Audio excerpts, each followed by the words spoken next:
위그노는 프랑스의 프로테스탄트, 즉 개신교 신자들을 통틀어 일컫는 말입니다. 16세기 중반부터 위그노라는 명칭이 알려지기 시작했는데 당시는 종교개혁이 일어난 지 얼마 되지 않아 루터나 칼뱅의 영향력이 확산되던 시기였고 자연스레 로마 가톨릭의 박해도 심해졌습니다. 위그노들은 이후 500년 가까이 프랑스 왕정과 로마 가톨릭 교회로부터 끔찍한 박해를 받았습니다. 그러나 이른바 칼뱅주의를 추종했던 그들은 재산 몰수, 고문, 추방, 화형 등 수많은 박해에도 불구하고 믿음을 버리지 않았습니다.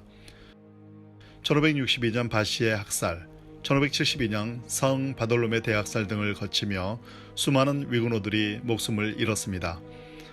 성 바돌로메 대학살을 배경으로 한 영화가 국내에도 개봉된 여왕 마고입니다.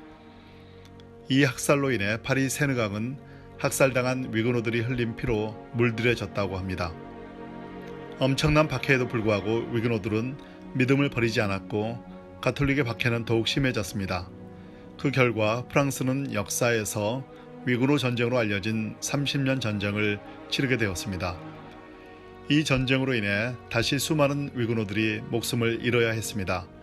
전쟁의 결과 1598년 프랑스 왕 앙리 4세가 위그노들의 신앙 자유를 허용한 낭트 칙령을 선포하기에 이르렀지만 1685년 루이 14세가 낭트 칙령을 철회하는 퐁텐블로 칙령에 사인함으로써 위그노에 대한 박해는 재개되었습니다.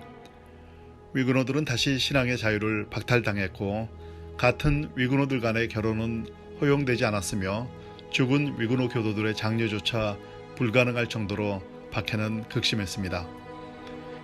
이런 박해로 인해 가톨릭으로 전향한 위그노들도 있었지만 많은 위그노들은 동굴이나 광야로 피해 비밀리에 예배를 드렸습니다.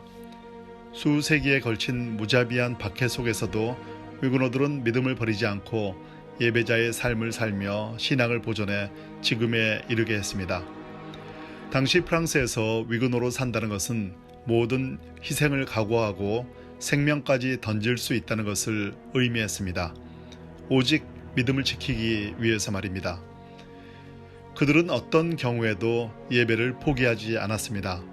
산꼭대기에서 망을 보는 파수꾼을 두고 비밀리에 예배를 드렸으며 광야에서 예배를 드리기 위해 분해와 결합이 가능한 이동식 강대상과 성찬 용기를 마련할 정도였습니다. 그야말로 예배에 생명을 걸었던 것입니다. 이 점은 현재를 사는 우리에게 시사하는 바가 큽니다. 우리는 지금 코로나 바이러스로 인한 팬데믹으로 대면 예배 대신 온라인을 통한 비대면 예배를 드리고 있습니다. 위그노와는 상황이 다르지만 코로나 바이러스라는 새로운 종류의 도전 속에서 믿음을 지키기 위해 노력하고 있습니다. 그런데 과연 예배에 대한 우리의 자세는 어떠한지 자문해 봅니다. 우리는 위그노처럼 간절한 마음으로 오직 한 분의 청중이신 하나님께 진심으로 예배를 드리고 있는지 말입니다. 위그노들, 그들은 어떻게 생명을 걸고 믿음을 지킬 수 있었을까요? 최근 위그노 전문가인 파리 선한 장로교회 성원영 목사는 위그노처럼이란 책을 썼습니다. 성 목사는 지난 25년 동안 10가지 교훈을 제시했습니다. 10가지 교훈은 용기를 내라, 고난을 감당하라, 저항하라, 디아스포라의 삶을 살라, 개혁자로 서라, 똘레랑스하라, 5개의 솔라를 기억하라, 참된 프로테스탄티즘을 추구하라, 교회를 교회되게 하라, 주 안에서 행복하라 입니다. 여기서 주목되는 점이 위그노들의 저항 정신입니다. 그들은 믿음을 지키기 위해 모든 비본질적인 것들, 즉 믿음의 반대편에 있는 것들에 생명을 걸고 저항했습니다. 1557년 위그노들이 생자크 거리에 있는 건물에 숨어 예배를 드리다 습격을 받아 120명의 위그노들이 감옥에 갇혔습니다. 그들은 지하 감옥에 갇혀서도 기도하기를 그치지 않았습니다.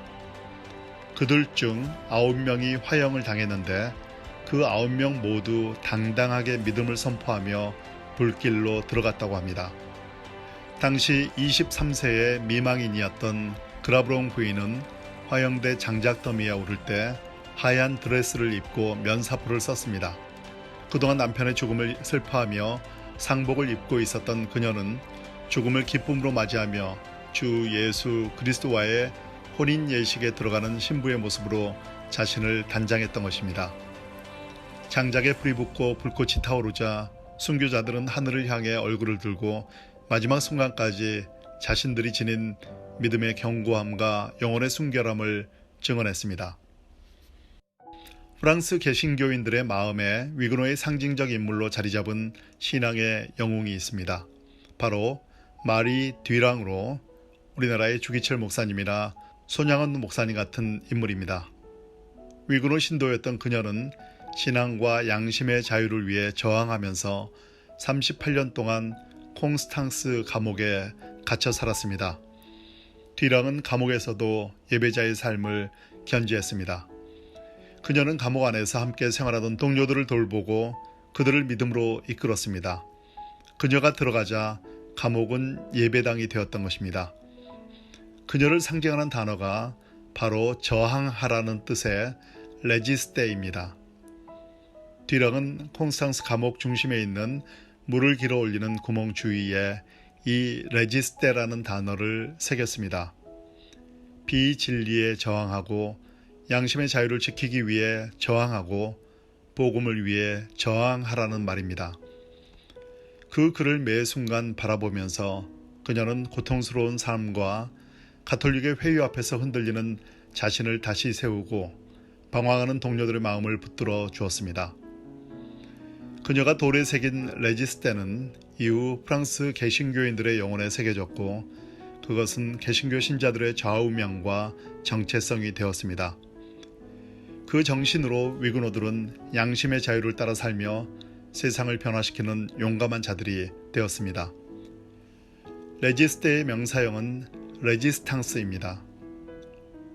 듀랑이 레지스테를 새긴 지 200년이 지난 20세기 중반에 레지스테는 프랑스 현대사의 자존심을 지켜낸 레지스탕스의 유래가 되었습니다.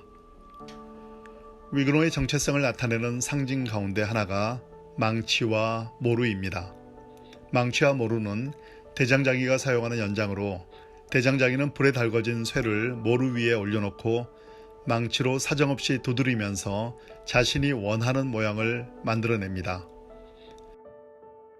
망치와 모루 사이에 놓였다는 것은 피할 수 없이 대단히 고통스럽고 위험한 상황에 놓여 있다는 표현으로 그림 속에 망치질을 하는 세 사람은 위그노를 박해하는 세력을 의미하고 그들의 망치질은 박해를 상징합니다.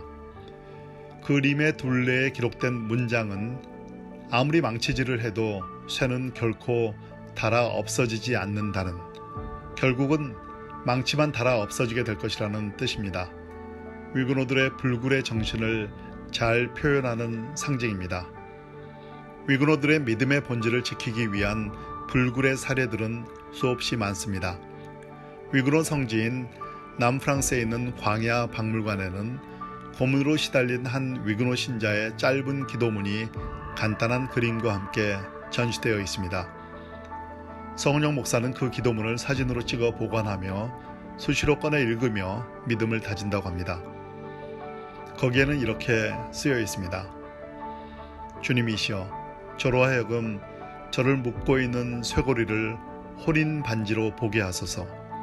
그리고 저를 끌고 가는 이 사슬을 당신의 사랑의 사슬로 보게 하소서. 위그노처럼의 저자 성은영 목사는 한국 교회의 미래는 위그노에게 답이 있다고 단언합니다. 또한 포스트 코로나 시대를 맞는 한국 교회의 해법도 위그노에서 찾을 수 있다고 말합니다. 그렇습니다. 위그노처럼 살면 됩니다. 이 땅의 크리스찬들이 다른 거 생각하지 않고 모든 믿음의 비본질적인 요소에 레지스테, 즉 저항하면서 오직 주님만 바라보고 예배자의 삶을 산다면 한국 교회는 다시 부흥할 것입니다.